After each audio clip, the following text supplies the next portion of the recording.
He put his hand on my back and said, "We will be with you here till the end." Can we ask a couple questions? God bless you. Thank you so much. Shut the camera down. For more than 40 years, in the towns where he's lived, Steve Andrews exposed it last he's revealed the truth, held the powerful accountable, Are you guys more worried about money? and served as a voice for people and local communities unable to make anyone pay attention to their stories. I'm extremely grateful to you. I can't thank you enough. Most people know Steve Andrews as the 8 on Your Side senior investigative reporter at WFLA in Tampa. But to me, he's my dad. I'm Erin Andrews, and although I've made a living mainly broadcasting sports, all my life my father showed me the power of words and a well-told story, and how a well-told local story can lead to important changes that help improve the community and make a difference in the world. Sammy Al-Arian, as you know, has been indicted on a number of charges. From breaking national stories, such as the 2003 arrest of accused terrorist Sammy Al-Arian. It was a sunrise surprise for Al-Arian. We were the only crew there. To ongoing investigations, like when he exposed that the state held foster children at a juvenile detention center. In June, Target 8 found foster and shelter children forced to sleep on the floors in detention center offices. Or elected and appointed officials. The property appraiser is Ron Alderman. Wasting our taxpayer dollars. What we found was the property appraiser spent several hours of several days in local bars and taverns. He followed judges spending workdays on the golf course. What were you thinking getting involved? And exposed an appeals court judge who lied about sharing a Hawaiian home with a stripper. The judge helped her hide hundreds of thousands of dollars from the IRS and creditors. And there was always the confrontations to get on the record and hold those responsible accountable. Thank you very much. I appreciate that. And you're afraid of people like me, Steve? Are you a bad businessman or just a thief? Growing up, my dad always shared the stories he worked on with our family. The one that had a big impact on me was the tragic story of a killer whale, Tilikum. Mostly because the family took a trip to British Columbia to see these impressive creatures in the wild. 20 years before the movie Blackfish, Dad sounded the alarm about the effects of captivity and confinement on killer whales and SeaWorld's plan to bring Tilikum to Orlando. This is videotape. It shows the killer whale Tilikum thrashing about, confined to a small pool. But some months earlier, he was involved in the death of a young trainer.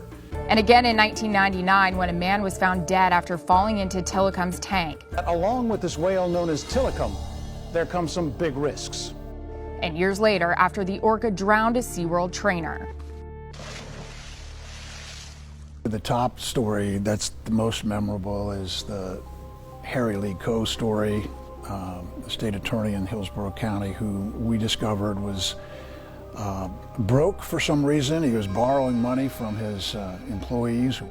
The Florida Department of Law Enforcement investigation discovered the former state attorney used his county computer to access Greyhound racing websites hundreds of times. Yeah, it was a real tragic story about a compulsive gambler who decided there was no other way out, and he decided to kill himself. And unfortunately, this was the guy we had done a story about, and unfortunately, we found him.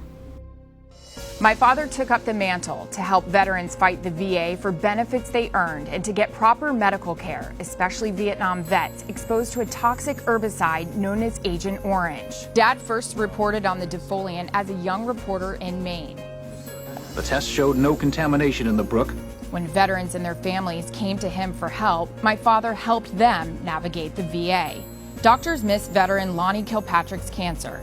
The VA denied him benefits, claiming Lonnie was not exposed to Agent Orange in Guam. 8 on Your Side took up his fight. We asked Congressman Bilirakis to get involved.